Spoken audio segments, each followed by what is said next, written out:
Hello, after what feels like an eternity, we're finally able to report on some actual football. This weekend was supposed to be special, and special it was, but for all the wrong reasons. Let's not waste any more time, we've waited long enough. It's the lower league look. It's the lower league look. It's the lower league look. It's the lower league look.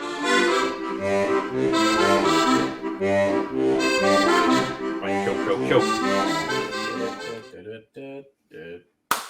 Clap it up. Grant, we're back. We're back Oh. with season 2, but properly. We're back proper! Yes! And it didn't go how I wanted it to.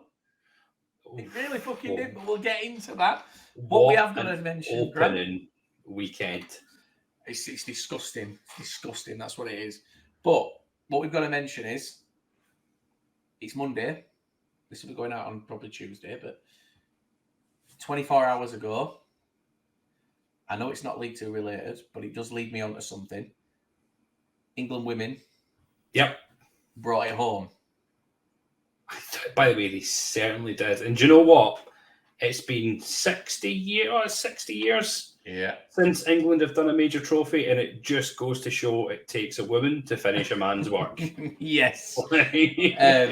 Unreal scenes. Like, it was... Like, I'll be honest, I've not watched much women's football. It's not been something that's ever really interested me. And I don't think that that's anything to do with them. Me and Liv were talking last night about it, and it wasn't.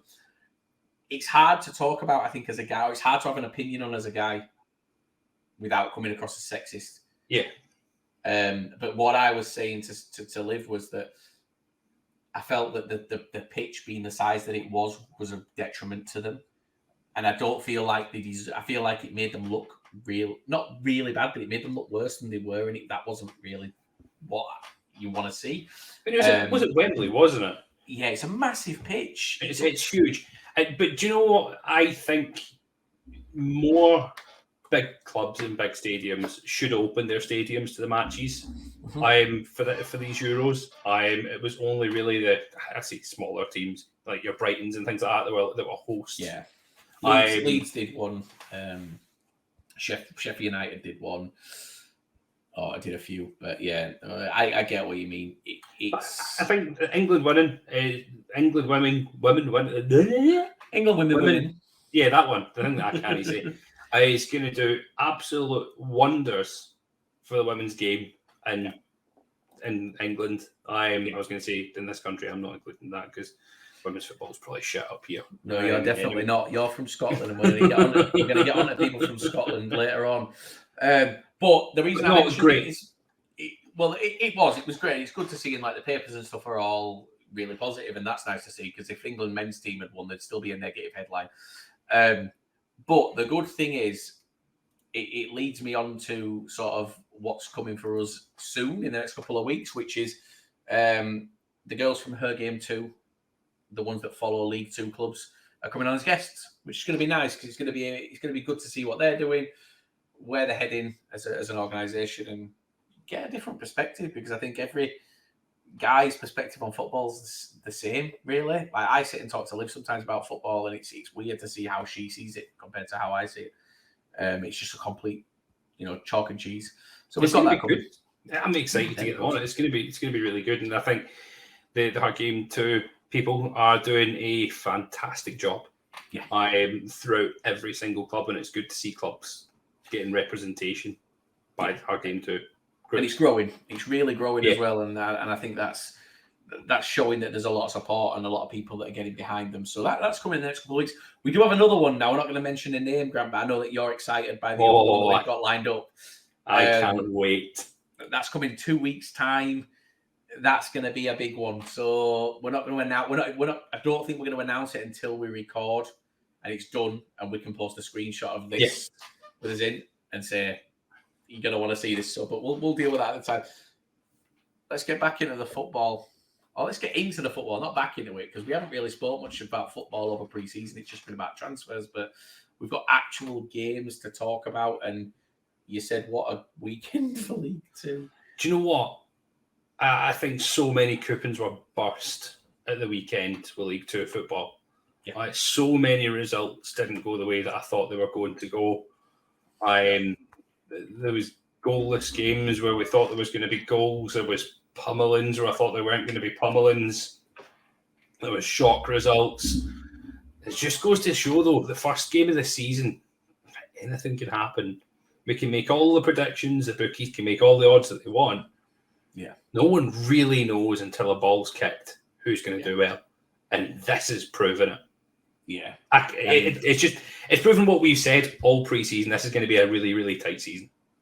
I think it's going to be unpredictable throughout the entire thing. I think it's going to be really hard to sort of get an idea of what's going to happen, because it's just, I mean, I think I said that out of the 4 relegated teams, Gillingham I felt would do the best. And first game is AFC Wimbledon, who came down with them last season, pumping them 2-0.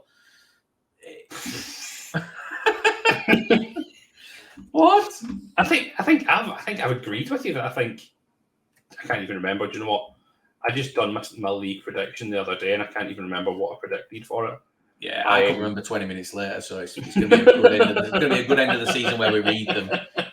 You know, I've still got it on my screen, and I made an absolute bollock up. When I was making it, you will laugh your tits off when you see what I've done, and it's only until I get kind of a third of the way through it that I see what I've done. Well, so for anyone who doesn't know, we don't do league predictions. We weren't doing a 1 to 24, but then we kind of got asked, so we decided to do it a bit different. I recorded a video of me discussing my 1 to 24. Grant did the same. We haven't seen each other's. We don't know who's got what, but we're not showing each other until after the last game of the season, at which point we'll play the videos in the stream like this and we'll review each other's predictions. There's going to be a scoring system involved, and the loser has to do a forfeit. Grant, what do you think of the forfit that I've sent you, by the way? It's horrible. It's actually horrible. Yeah, I was expecting to get you've got to get the lower league logo tattooed on you somewhere. That's what I was expecting the forfeit to be. Do you know what? I wouldn't have minded that. You'd have rather that than what this one's awful. I'm hoping you forget about it.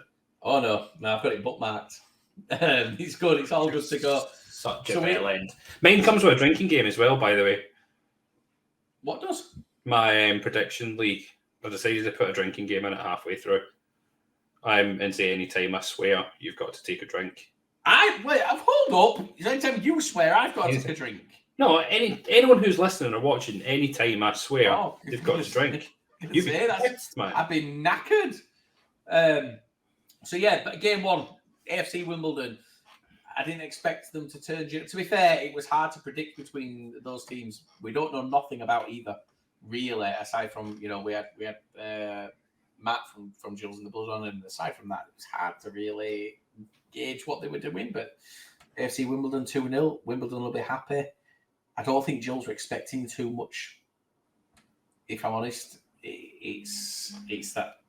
No, I mean not massively. You mean you look possession wise, it was very, very even. But Gillingham only having one shot on goal throughout the whole game, and that only came in the second half. Yeah. And they weren't on top either in the second half. Wimbledon taking advantage the full way through. Gillingham didn't really seem to work too much on it from what I can see. I watched the highlights earlier on. I couldn't even remember what the goals were like on it. This is bad. I should remember the goals. This is why I don't. That's why I shouldn't. There were a lot going on this weekend. It's been. I'm still raging, Grant. So don't worry. I'm still an angry puppy.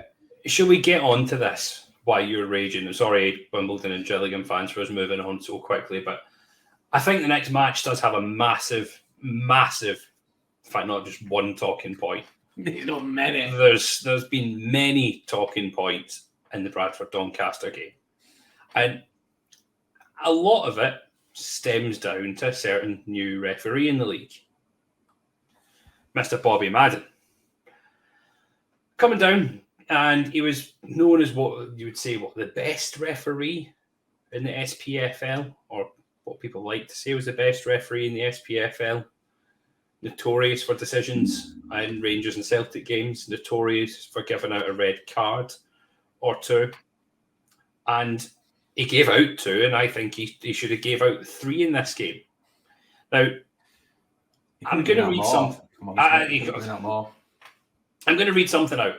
I seen this the week before the game started. It came out on the 27th, I think it was. The EFL referees were given new instructions on fouls, time wasting, and player behaviour. Okay, so this is the 27th of July. It came out, and it goes kind of as follows. I've taken a couple of highlights from it. It said English Football League referees will be told to maintain a higher threshold of fouls, cut down on time wasting, and ensure player behaviour does not overstep the mark ahead of the new season. Officials have been instructed to adopt a higher threshold for penalising contact and challenges, taking into account how much contact there was, the consequences of it, and what the attacking player's motivation was. After the 21-22 campaign saw less playing time than ever before, referees will also be more proactive in curbing time wasting and being prepared to sanction players from earlier in the game. He did not. That's what was stated in this article. This came through from BT Sport. So for those who haven't seen it, go and have a watch. You see 5 minutes. Was it 5 minutes into the game, Liam? I think just under 5 minutes. Yeah. The lad from Doncaster. What player was it? Liam Ravenhill. Ricky. I don't know if anyone remembers Ricky Ravenhill. It was his son. He used to play for us. Like, really good player for us. Liam Ravenhill. Went, I would say, flying into Osadebe, 2-footed, studs up, and unfortunately there was a double leg break. Yeah. Now, what I will say there, because I know Donny fans are instantly going to jump on it, he got the ball, but that's not relevant. No. Getting the ball doesn't matter if you have gone through that ball with enough force to snap somebody's leg in two places.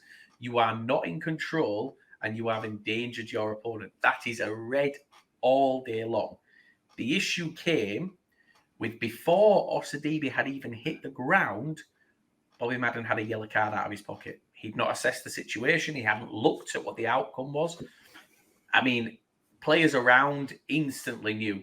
He was so slow. I would say it took him a good 7, 8, 9 seconds to gesture for the medics to come on. The players were screaming and gesturing, and he just kind of stood there. I'm going to play devil's advocate here. Yeah. Do you think that Bobby Madden knows he comes with a bit of a reputation for giving out a red card? And do you think he went, shit, I am 5 minutes in to my first EFL game. I don't want to give out a red card here.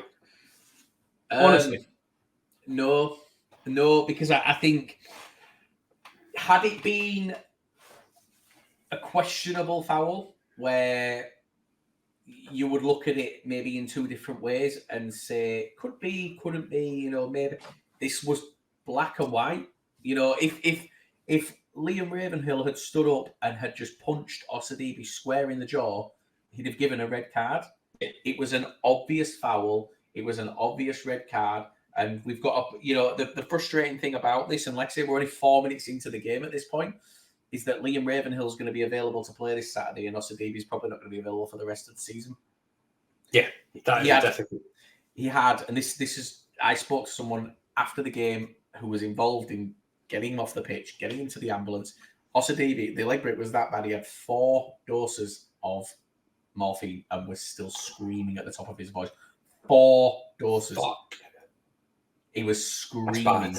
Yeah. But they had to relocate his leg on the pitch as well, by the way. They had to set it. Mm-hmm. So he had his leg. That's why we were down for so long. We ended up with 9 minutes out of time in the first half. That's right. Yeah. That's right.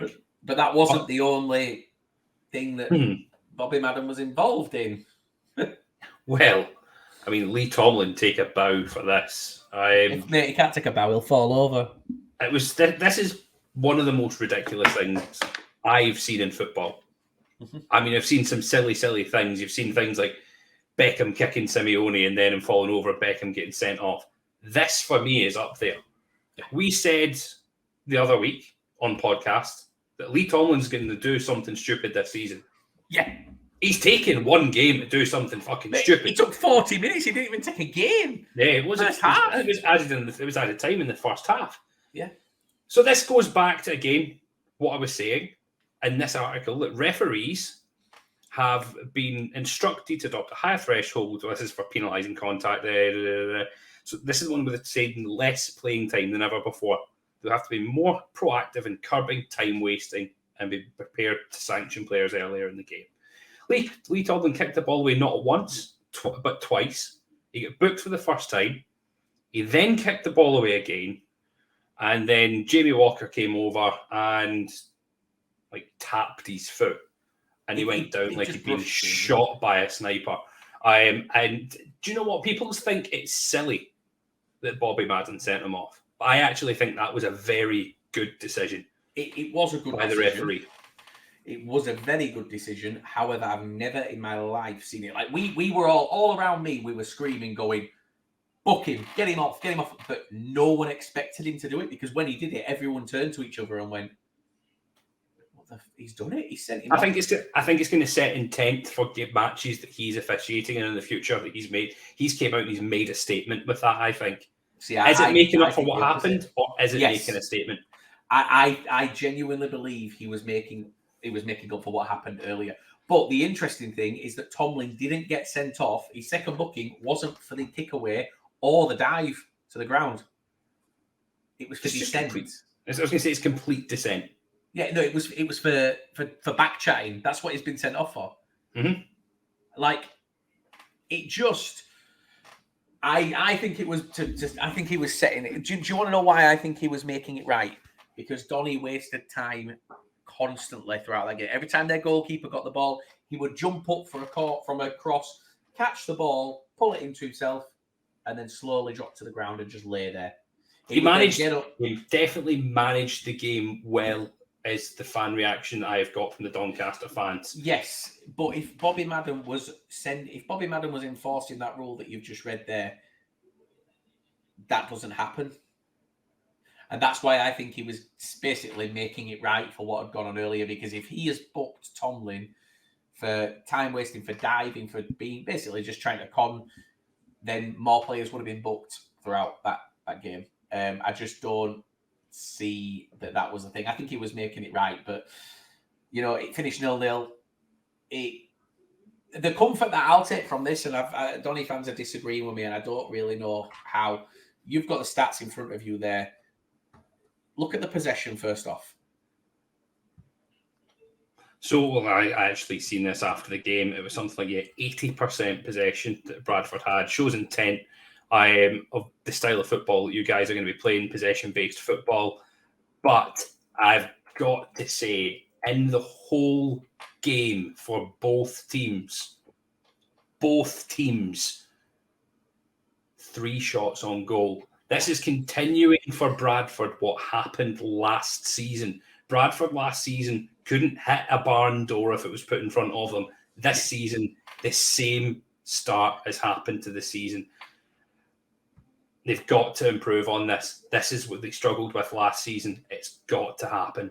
So it looks a lot worse than it actually is, in my opinion, because yes, we had 2 shots on target. We had 22 shots, 2 on target.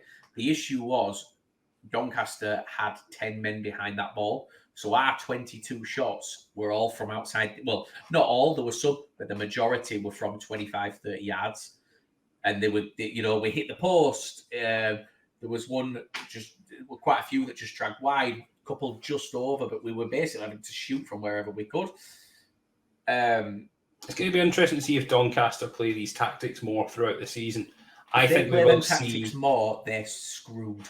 I think we will see some more shithouse tactics from Doncaster this season. It is going to be interesting to watch their next couple of games to see the style of football that they want to play and what they're going to bring into this. Shall we move on to the next game? We have touched on that game for quite a while. There's one more thing to mention in that game. Keane Harrott. Yeah, full time, whistle goes. Keane Harrott stood next to the keeper. The keeper said something at first. He did. I'm probably 15 foot away from it. Keane Harrott turns around and just basically, you see him, you can read his lips, and he just went, "I'll see you outside." At which point they start squaring up. Players come over. One of the Donny players did put a head in. I don't know if it connected, but it didn't get picked up on. Kean Harrett's been sent off for apparently raising a hand. The issue is the club have come out today and said that they're not going to appeal it purely because they can't find clear enough footage. They've said that he hasn't hit him, and if there was a camera on it, or if there was a camera in the right position, you've seen that he's not hit him, but they've said there's no clear enough footage. So Kean Harrett, we lose Kean Harrett for 3 games for allegedly raising a hand. Liam Ravenhill's going to start on Saturday after snapping Osadebe's legs in 2 places.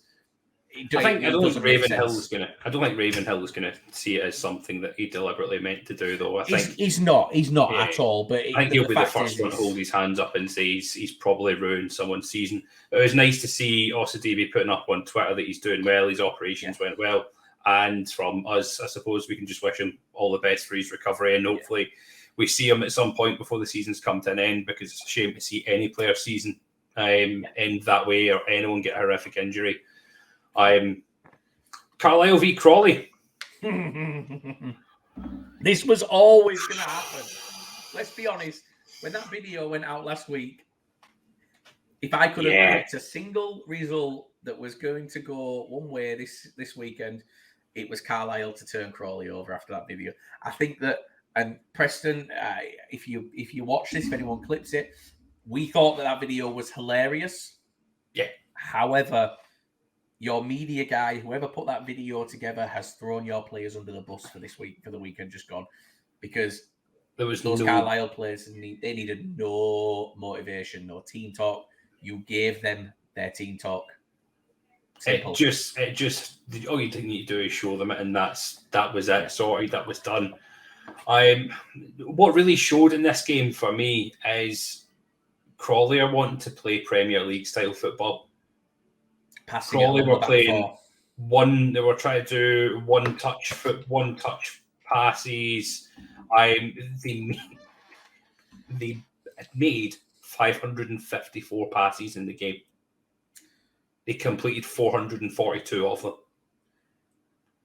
but they didn't have a single shot on target.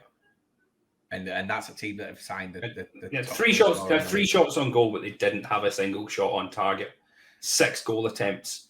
Whereas Carlisle looked as if they could have scored all 8 that they had on target. Well, the highlights didn't do the highlights didn't do Crawley any justice at all in that game. They might have had all the possession, but Carlisle looked absolutely like they dominated that game. They could have scored 5 or 6. No, there's a point in the highlights which I picked up on now. Jordan Gibson is someone that used to play for Bradford. There's a bit of bad blood between him and the club and his dad. There was a particular highlight where he picked the ball up, I think, just in his own half, and he just ran with it, and it was baffling to see, because he didn't just look good on the ball. Crawley looked terrified. Mm-hmm. There's a lot of work. Crawley have got a lot of work to do. They need to do something right, and they will. Like I say, first game, they'll never ever send a video out like that again. No, definitely not a chance. I mean, it was funny as anything. I loved it. It appeals to both mine and your sense of humour. Yes, it does. Doesn't appeal to a lot of football fans' humours, though. I'm going to say, well, but here's the thing. I don't think that a lot of people were bitching and moaning, right, and complaining about it. Say, it's you don't do that, and they were all saying exactly what we think about Carlisle. Like everyone's going to go to Carlisle and chant, "Carlisle's a shithole. I want to go home." Absolutely. Yesterday, Bradford released a video on Twitter, and I haven't sent you this, but they released a Twitter from the Tomlin incident, a video, but the voiceover from it was from the World Diving Championships in the Olympics. Now, what's the difference there? Because I don't think that there's much of a difference. It just seems to be the cool thing at the minute is to hate on Wagner United and Crawley, and that's why I think if any other club had done that, there would have been nowhere near as big a backlash. But they did the World Diving Championships. We've never seen an ownership of a team, not the club. We've never seen an ownership of a club come out and say that Carlisle fans have brains full of cum. Yeah, and then talk about how they want to meet a guy called Brian. But it's just, do you know what? It got the result. Not the result. Obviously, they lost, but I mean, the reaction was exactly what they thought they were going to get. If they can't win, if they'd posted a video praising Carlisle and talking about how it was going to be a great game and this, that, and the other, people would have moaned. Yeah, they can't win. Doesn't matter what they do, they cannot win. So, okay, as far as I'm concerned, keep doing it. I don't think they will because this has backfired. This is egg on face moment. This is huge. See, we said we'd happily say that Crawley were shit. Doesn't matter that we're sponsored by Wagme. If they've been shit, we'll call them shit. They were fucking terrible. And do you know what? I don't think they disagree. We've got a few of their fans that are in like our Discord. We've got a few in the WhatsApp. They said the same. They were absolutely diabolical. So I'm sure I've got a fan reaction here. Yeah, I do. A very limp start to the season for Crawley. I think a few tweaks are needed. Not panicking though, as it was obvious it was going to take time for the changes to be properly implemented. And I think that kind of hits the nail on the head. Yeah, it does. All these fan reactions are taken from our WhatsApp group and our Discord, and I have scrolled to Twitter a little bit to get these. So, Grant, next game is what you called before we started recording tonight the worst result of the weekend. Yeah. I disagree. I think there's another one that's worse, but I'll let you take this. Harrogate 3, Swindon 0. Honestly, I was shocked at this result. I backed Swindon -1. Yeah, you did. I forgot about that. Like, everything in my treble didn't come up that I put. Not one of them came. I put Swindon -1. I thought Swindon were going to give Harrogate an absolute doing. Yeah. But Harrogate, they were just phenomenal.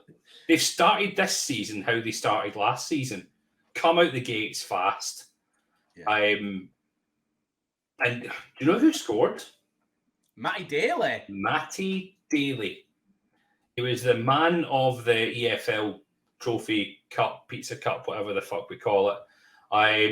For us, scored pretty much every round. Couldn't get a game for yourselves, really. At Bradford didn't do well. He's came now to Harrogate, and he has hit the ground running.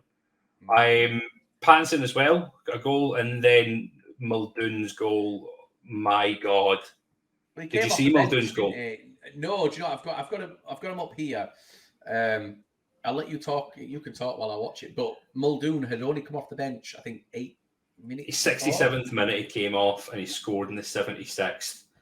If you watch it as a Swindon fan, it is just the icing on the cake, or the cherry and the icing on the cake, however the fuck you say it, for a really, really bad game. He pretty much rounds the keeper. It was embarrassing. Swindon have lost a lot of players and their manager to Charlton, haven't they? I think they've lost 2-3 players. They've lost an apprentice in another part of the club. They've lost a manager, maybe I think a physio or something like that. It's weird. All to Charlton, and yeah, it's not looking like a good start for them at all. How has he scored from there? It's bad, isn't it? It's an embarrassing goal to concede. And it tops off an awful weekend for Swindon. I really, really feel for Swindon fans after that. When you look at Harrogate, who I think almost everyone that you've seen has put Harrogate in the bottom two. Other than the City event. I still think they will be. Other than the City event, who put Swindon in the bottom two. After that result, if you watch that game, you'd go, nah, no chance. Swindon are going to be in the bottom two and Harrogate are going to be at the top end if you watch that. If you base the league on one match. Yeah, well, I mean, I was sat with Adam from the City event, and when it came through, he just went, told you.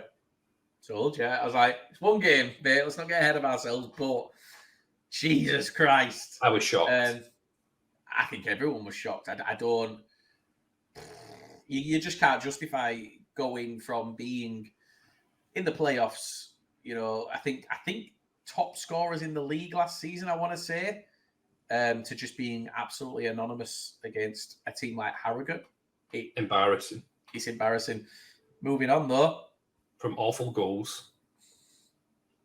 From awful goals to quite possibly the goal of the season on the opening weekend. It's gonna take something so special. If that isn't the goal of the season, I am so excited to see what goes on this year. So we're talking Leyton Orient here against Leyton your Orient club. Grimsby. Against your club, Grimsby. Because I can see you're sporting last season's Grimsby home top. Whoa, before we came out, you told me you liked this shirt. You told me you liked this, so fuck you. I've been waiting all podcast to say that. Well, mate, to be fair, it's, Grimsby, fine. Randomly last night, I bought an Oldham shirt. I don't... Impulse. But I love this. This is beautiful. Don't come out. It's nice. It's nice. So, yeah, Leyton Orient, Grimsby. Wow. What a strike. They're saying, though, from what I've seen, it's his weaker foot. That rocket with his left was his weaker foot. If anyone's not seen the goal, go and watch the Orient Grimsby highlights. It is, if you're going to talk about anything in that game, it is just that goal from James. Absolutely top drawer stuff. There was no stopping it. My only concern about it not getting goal of the season is that it happened too early in the season. And it'll get forgotten about. It'll be forgotten. It's difficult, but I think it's going to be difficult to argue against it, unless, like I say, something really, really special happens. Phenomenal. Grimsby, welcome to League Two. Welcome back.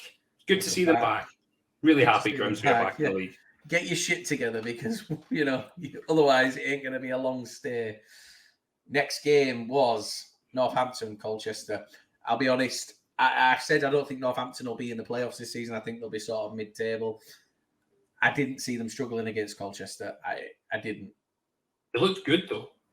I know it was 3-2. Yeah. But I just... good.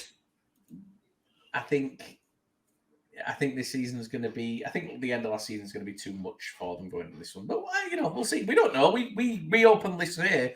It's why we don't do predictions. It's why we don't really like to do predictions, because we don't know.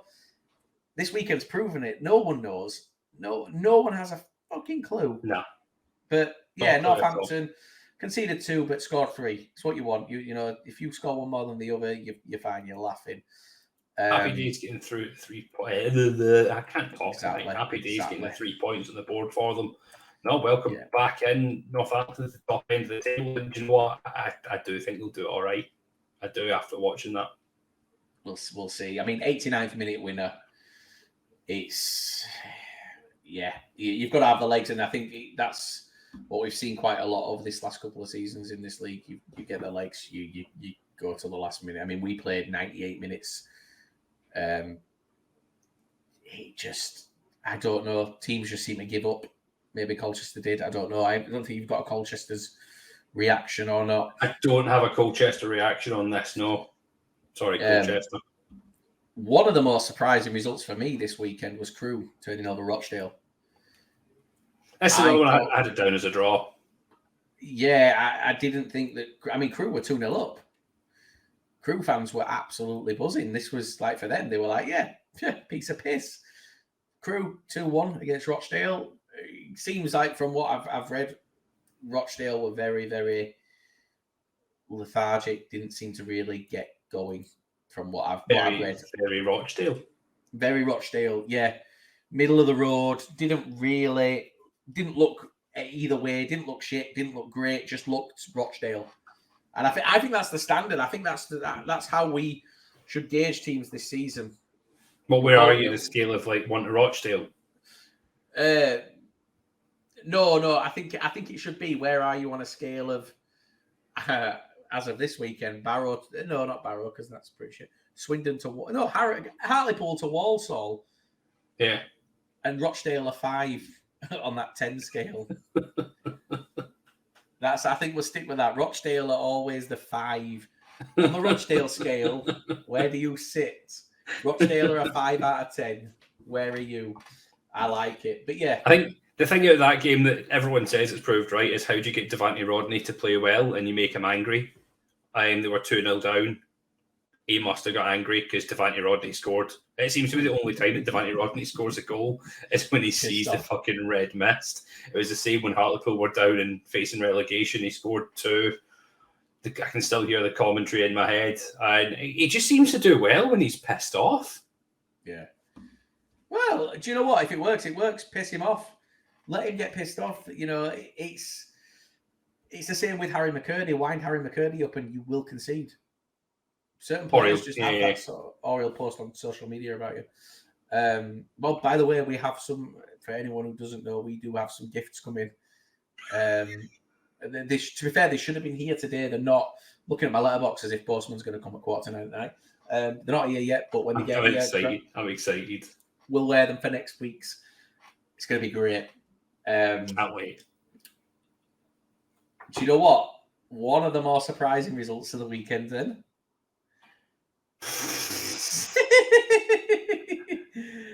My team for the season. Your team for the season. A lot of people's picks to win the league. Mansfield getting turned over 2-0 by Salford. Yeah, and do you know what? So I think it was Ben. Was it Ben that said this? That these two are going to be the top 2 teams this season. Yeah. Ben had first and second. If that is the case, and you're basing it on Ben's leagues, this is Ben from the Swindon podcast, Fools Rush In. Then Salford are going to walk this league if the league was predicted again on opening day.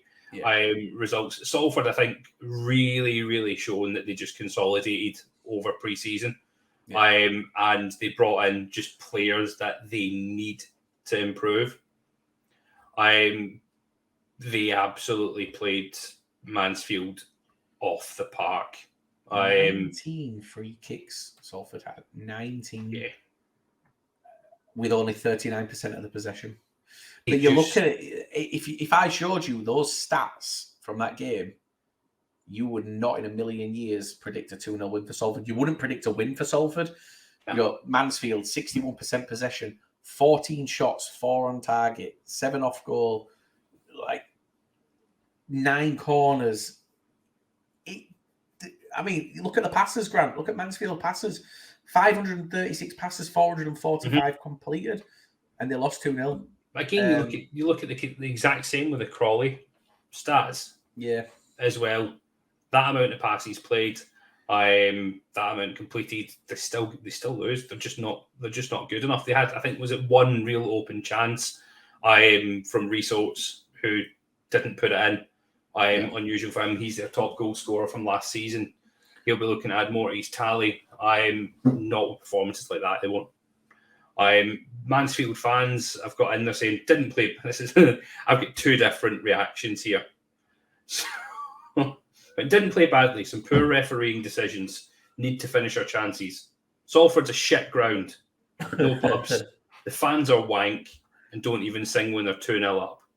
The reaction to that reaction was, who is this fan? We were fucking shit.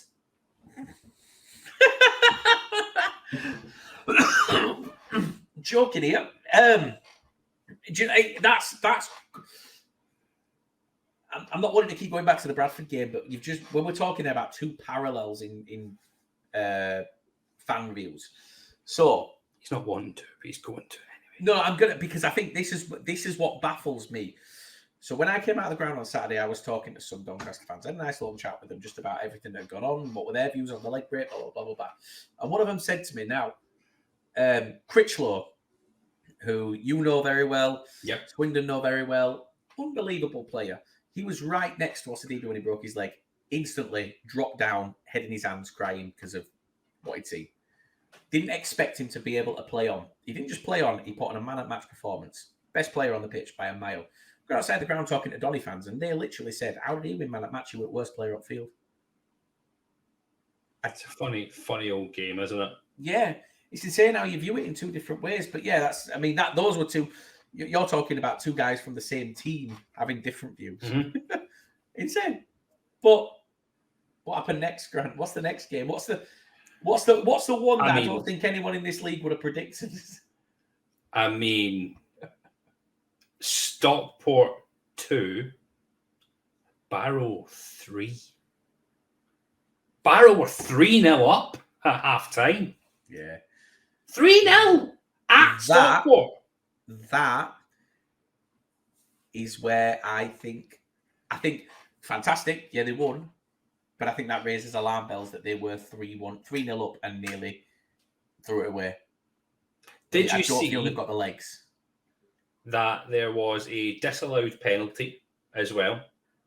So Stockport had a penalty disallowed when they were 3-2 down. Yeah. So player went through, taken down, ref booked the Barrow player. He booked him. But then all the Barrow players were pointing. The linesman had flagged offside. So he had to rescind the booking and rescind the penalty. They were ready to take the penalty. How does that happen? I don't know. And then there was another penalty shout after that as well. Yeah. There was another penalty shout after as well. But that was a clear dive. I actually think he got booked for it as well. Yeah, Paddy Madden. Paddy Madden right at the very end. Yeah, right at the end for simulation. At the end for trying to win a penalty. But big things that I take out of this game for Barrow is their second goal. Whitfield. Mm-hmm. Who was he at last season? Stockport. Stockport let him go. Barrow snapped him up. Coming back to bite them in the arse. And then Waters, Pete Wild's man, coming in. Yeah. Won the ball, ran through, and it was a fantastic goal. Watch it. It was a great goal by Waters. He came from Halifax, didn't he? They signed him from Halifax? Yeah. So he was Pete Wild's man last season at Halifax. And what a goal he scored. If he keeps up like that, then great. Interesting fact about this game for me. So last season, the last league game that Pete Wild played was against Stockport. And first game of the season for Bat as the manager of Barrow is against Stockport. I don't know if that's ever happened before. If a manager's last game... Let's see if we can get someone to fact check that for us. If anyone has played their last game as a manager in the National League and then came up against the same team the next season with a different team, I don't think that's happened. I'm not sure before at all. But I think Wild had Stockport's number. He knew them from last season. He knew how to set up against them. I think that was possibly the worst game for Stockport to have as their first game of the season, and that is the worst result possible for them. Welcome back to the league, Stockport. Cheers, thank you. It was Pete Wild. Do you know what I liked about it? Pete Wild celebrating at the end. Oh, it was great, wasn't it? He went great. wild. It was similar to what Challoner used to do for you guys. The fist pump. The fist pump. But it wasn't just a fist pump. He went mental. He went mad. But I like that. I do like that. I mean, the beautiful thing was that the team didn't have far to travel, as they all train in Stockport pretty much. So it was like a home game in terms of location for the team. Just the fans, it wasn't. But you know what? We can't write Stockport off. No, you can't. The second half, they came out and played the way. If they'd have played the way they did in the second half as they did in the first half, they wouldn't get beat. But can't take credit away from Barrow. They looked all right. They did look all right. I don't think they're going to be in danger this season. I'm going to put it out there now. I think they are. Clip this. Well, Grant, next game has been dubbed Battle of the Omars. Right? Battle of the Omars, yeah. As Omar I can't pronounce Bugle. Bugiel. I don't know. Bugle. Him and Omar Bogle both scored. Now, you know Omar Bogle very well. Newport fans are thinking that it's paid off. He's going to be phenomenal. He's our replacement for Telford. You know full well what Omar Bogle is like when he comes into a club. You witnessed it 8 months ago. He came into you guys. He hit the ground running. Get to the end of August, I think he's going to do what he did at you guys and what he did at Donny and what he's done at pretty much every club he's been at. Oh, it's like the Omar Bogle circle, isn't it? Yeah. So They do reckon by 2026, every club will have had Omar Bogle for 6 months. It's in the same vein that by 2032, you'll never be more than 10 foot away from a previous Watford manager. Like, this just... But I think Omar Bogle is doing the rounds. We're all going to get him at some point. The cunt's had more clubs than Tiger Woods. He has, hasn't he? Jesus Christ. It's just... But we can't... This might be different. Every player has a club that they click at. Harry McKirdy, Swindon. He has clicked at Swindon. Last season, if we were doing this podcast last season, we would have written Harry McKirdy off at Swindon. We would have done, because he's got that record. People hated him. Bad attitude. I mean, don't get me wrong, he's still got that bad attitude, but if you're doing well on the pitch, doesn't matter. This might be Omar Bogle's club. We'll wait and see. But it might be, and I mean, I've said it before. If a team can get the best out of Omar Bogle, they've got one of the... I hate saying it, they've got one of the best strikers in the league. He's got all the attributes that you need to be a good striker. It was a big, powerful header that he scored from a long throw. That's the sort of thing you need. You've got to keep Omar Bogle interested. Yeah. If he loses interest, that's it. You've had it and he's away. Yeah, you can't go on a shit run with Omar Bogle. No. You can lose the occasional game. You can't go on a 3, 4, 5 game losing streak because you will not get Omar Bogle back. That's the way it looks. But he's the key to Newport's season this season. Yeah, he probably is, and it's as extreme. I think it is as extreme to say Omar Bogle will dictate whether they are pushing for playoffs or fighting for survival. I wouldn't even say fighting for survival. I would just say middling to nothing. We'll see. It's gonna be, I don't know. But Sutton, do you know what I mean? They'll probably take that result first game of the season. Mm-hmm. Second game in the second season, in the Football League after coming up is usually your worst season, and we're going to get to that in a minute. But before we do, here's where I just hold my hands up and go, "Told you." Yeah, Stevenage. I don't think there were many harder games Stevenage could have had for the opening weekend. I don't. I think Tranmere is a horrible... I think only 2 teams beat Tranmere at home last season. And they haven't been beaten at home since January. Yeah. So those 2 teams, I don't know who they were, actually. Was it Port Vale, possibly, in the last... I don't know. Basically, 2 teams. That's all there were. 2 teams beat Tranmere at home. Stevenage have gone there. And I'm going to say, I was watching the highlights before we started recording. There was only 2 highlights that were of Tranmere. Everything was Stevenage. Mm-hmm. They looked incredible. They looked like they just night and day to last season. Yeah, massively. You just fair play to them, because they were. I think we all said they were our underdogs. They were the ones that were going to perform that no one expected.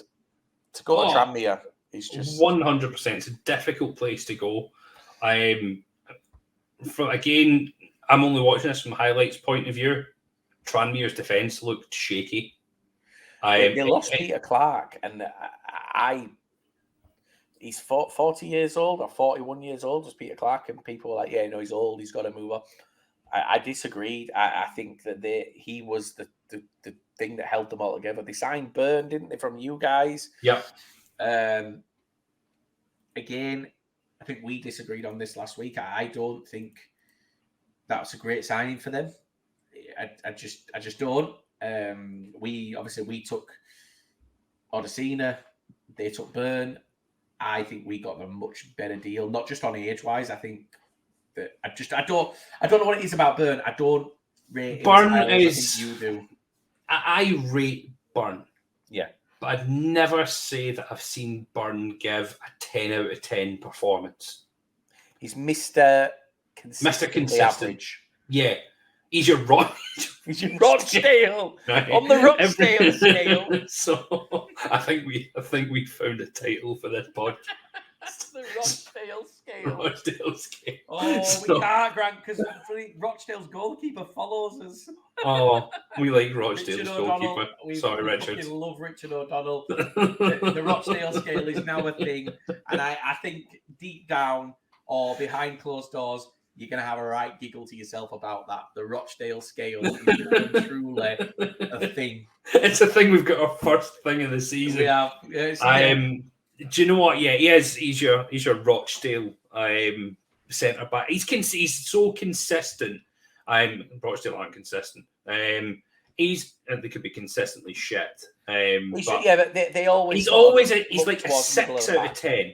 Every single game, he's a 6 out of 10. I've never seen him have a 10 out of 10 performance. But he'll always go in and do a job. He'll muck in. He works well. Again, I think this is going to be an off result for Tranmere. Possibly. But as we've said, Stevenage are the team to look out for.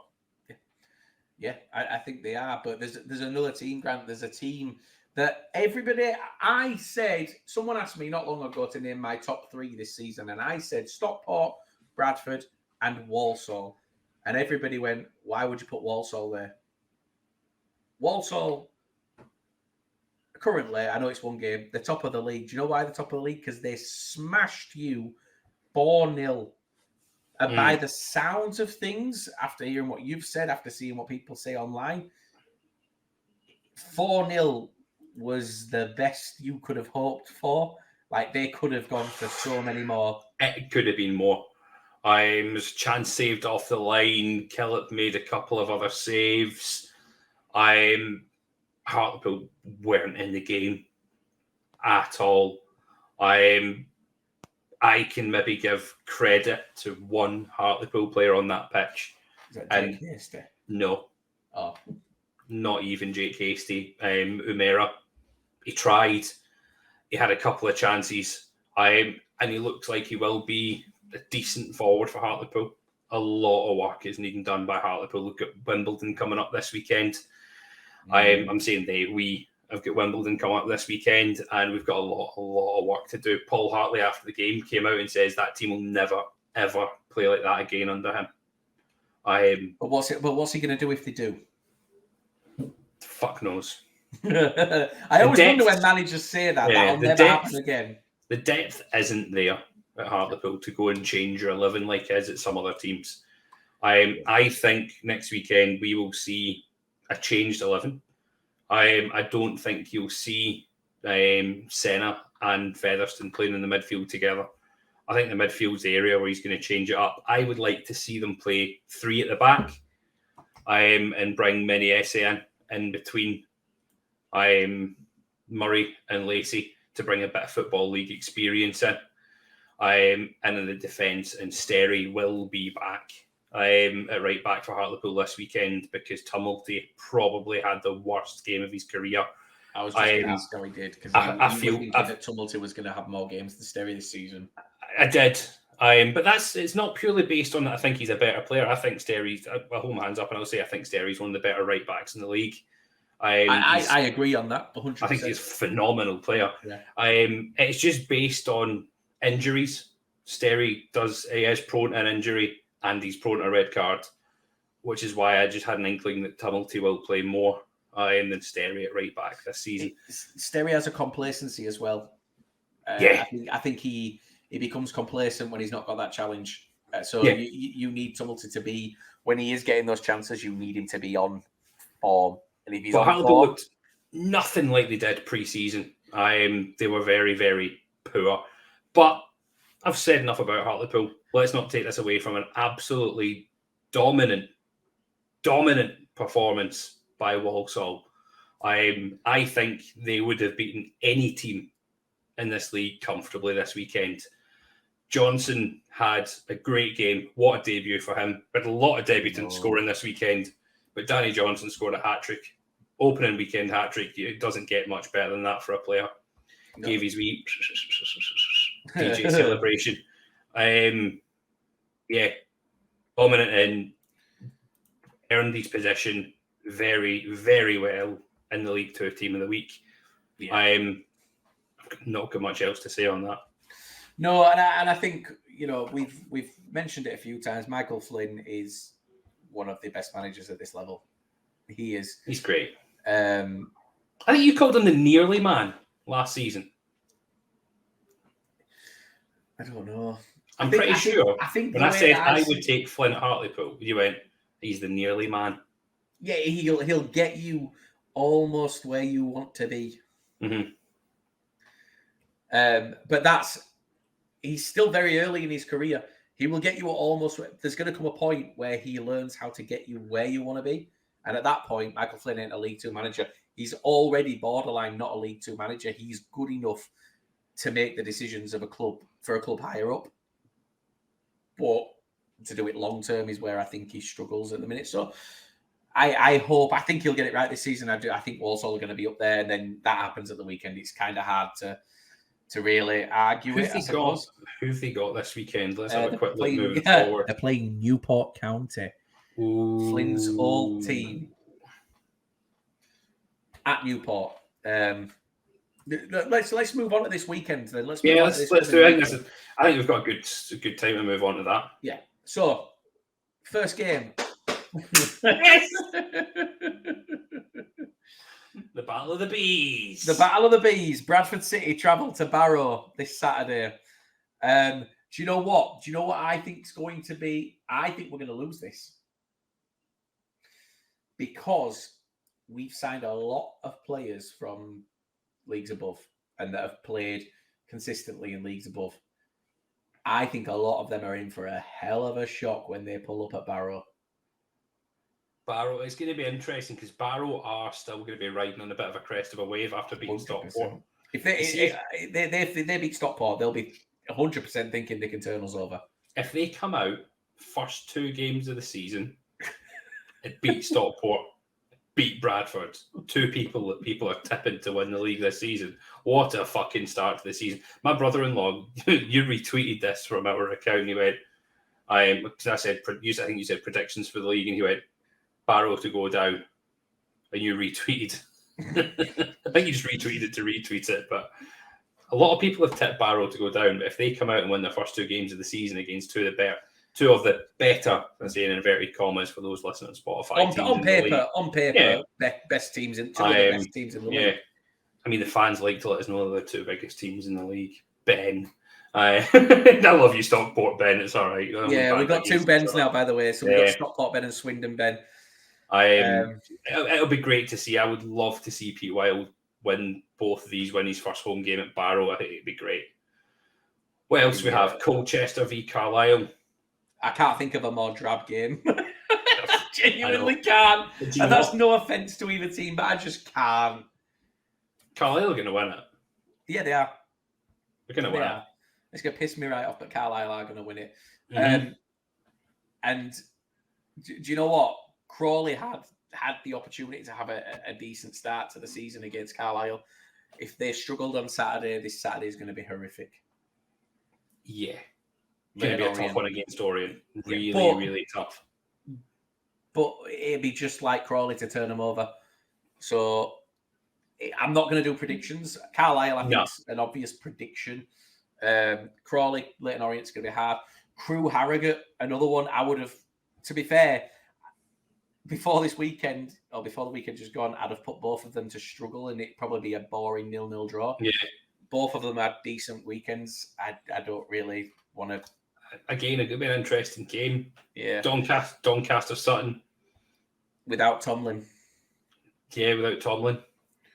I mean, it doesn't make a difference if they had Tomlin. No. He's just still a big fat tard, isn't he? Yeah, it's baffling. Well, if he wants to come on a podcast, because he's got that to do next week. No, I mean, that cunt's not going to see double-digit games this season. Not even because of fitness or injuries. It's going to be because of fucking red cards and he's had 11 red cards. Was it 11 red cards he's had now in his career? And he's 32. Guy Branston had 18 in his career. Is Guy Branston not a centre back though? Yes.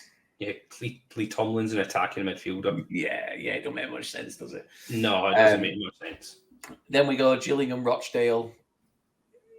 Another game that's just so hard to predict.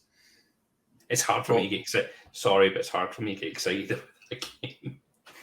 See the Rochdale Scale. No, the Rochdale Scale. Honestly, if I had to place that game anywhere, it would be Rochdale on the Rochdale Scale. It would be perfectly Rochdale. But watch this be like a 6-goal thriller. It's going to be great. I'm excited. Grimsby, Northampton. By the way, that'll be a good game at Grimsby. Yeah, at Grimsby, I think Grimsby. I think they'll take it. I'm not going to do many predictions throughout this, but I think Grimsby will take it. First home game, I think they'll be right up for it after the weekend just gone. 100%. I would already go out and say that this game for you coming up this weekend is one of the most important games you've had in a long time. We've said that a lot over the last couple of seasons about Hartlepool. Yeah, but I really think that about this game. I think that this game is massive. First home game of the season against a team that's come down. Yeah, it's a big game. After the result of the weekend, I don't think there's going to be a big crowd there this weekend. I think you'll sign a player before the weekend. I think so as well. I think you have to. But where? But for where? That's what I can't work out. Where do you put this player? Who knows? Because as at this point, as of Saturday, you could probably sign 11 and slot them in perfectly. Yeah, it's vast improvements have to be made at home. If Wimbledon score first, people know what the atmosphere in the Vic's like. It can go from being the best place to play your football to being the worst place to play in your football. If the Hartlepool fans turn against you, it's so hard to bring them back onto your side. Mm-hmm. They need a performance. Paul Hartley needs a performance. He needs to pull that team together and get something out of them. I think we'll see a changed formation and a changed team this weekend. I really do. If you put in a performance like Saturday's against Walsall, it's going to become a cauldron. You're going to justify a lot of people's guesses or a lot of people's predictions that you were going to be in the bottom two. It'll be interesting. I think if you don't get it right now, sharpish like Hartley says, they'll never perform like that again. If he doesn't get that nailed and sorted before this weekend, there's going to be trouble. It's going to be hard for you to get that back, I think. Yeah. Next game, by the way, Mansfield have had a shit start in terms of fixtures. They've now got Tranmere at home, which ain't an easy game. The thing is, both teams massively underperformed this weekend. And both teams are going to be right up for it to try and perform. They've got to. Yeah. It'll be an interesting game to see. I don't want to make a prediction on it. I'll put out another really shit bet for you all to see on Friday. Don't copy it. Don't follow what I do. But I'm going to try and do this. Yeah, I'm going to try and every Friday put a bet out, a treble, and we'll see how many I get gloriously wrong. So keep an eye out on our Twitter page for Grant's shit bets. Grant shit bets. Bet responsibly, not like Grant. Yeah, Jesus. Then we come to Newport Walsall. We've kind of come on it a bit. Michael Flynn, Walsall going back to Newport, where he made his name as a manager. They love him down there. He loves Newport. It's his club. Yeah. He is a Newport lad. For me, Walsall all over. He's going to want to put on a display, isn't he, and show what he's all about again. I can't disagree with you, mate. No, he's Walsall all over. Stephen is Stockport. Steve Evans' ball against Challoner ball. Yeah. Stockport are going to be reeling from this weekend. Stockport still will have got a bollocking off Challoner. I mean, they got a bollocking at half-time. It's evident they got a bollocking at half-time. Mm-hmm. I think he still gave them a bollocking at full-time. They didn't go on and win that. Yeah, he's got to. There's no way you can praise them for coming back from 3-0 down to 3-2. Nah, shouldn't have been in that position. I wouldn't want to play against Stockport this weekend. But is there a team or a manager that, if you went, thrive? It would thrive under this sort of situation? Steve Evans will send his team out to just be shithouses, just to be. They'll do what Donny did to us on Saturday. Yeah, they'll shithouse the entire thing. Stockport will get frustrated. It'll just be a horrific place to be. Swindon, Salford, another. We've got some really big games this early part of the season. Swindon have to win this. I put a tweet out earlier, and I spoke to some Swindon fans, and I'm not going to go too much into details about this. But Harry McKirdy. I asked Swindon fans, would you prefer Harry McKirdy to have a shit August so that people aren't really looking to sign him, or would you prefer him to hit the ground running because you think he's going to stay, or you think he's going to go anyway? And I think that it was a mixed bag in terms of what they wanted. What I will say is that I've said this for a while. I'm not going to go into this. I've kind of shown you things that you've read, Grant. You've read what we've got. Yeah. There's movement with Harry McKirdy, and that's all I'll say. Right now, there is movement. I think if the movement goes, I think Swindon are in real trouble. If you see in the next 7 days, they recruit well. If you see in the next 7 days, Swindon sign a forward, expect within a couple of days a departure. I think they're in big trouble if they lose Harry McKirdy. I think they are as well. He's their standout. He is their standout player. He is their man. And I think Swindon will be begging. Swindon fans will be begging for the transfer window to close. Yeah. They'll have their eyes on the clock of August as much as I've got my eyes on the clock of August for different reasons. I've got it as well because it's my birthday. Fuck your birthday. Fuck my birthday. Yeah, literally, fuck my birthday. Grant stole my birthday. This is why I said I think Swindon will be mid, because I think August, if they keep Harry McKirdy this month, when January comes around, they're going to do it again. They're going to they're not going to have their eye on the game. They're going to have their eye on that calendar. Let's get this window closed. We need to keep this man. And that's why I think it's not as if they need the cash, is it? They don't need it, but mate, they don't need to charge £400 for a season ticket, but their owner fucking does anyway. It's not about reeled you right in there. Oh, mate, it's not about needing.